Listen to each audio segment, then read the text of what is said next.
aqui na Praça Moisés Ladeia, juntamente com todos os nossos funcionários da Secretaria de Desenvolvimento Social, representantes da sociedade civil, Conselho de Direito da Criança e do Adolescente, membros do Conselho Tutelar do nosso município.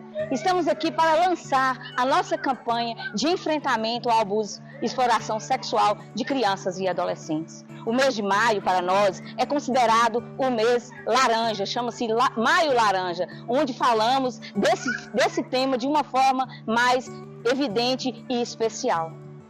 Chamamos a atenção da nossa população e esse assunto, infelizmente, a gente precisa tratar dele, porque as violações, elas existem.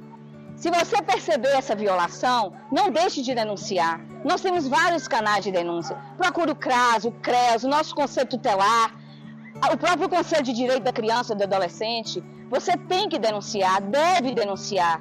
Faça bonito, proteja nossas crianças.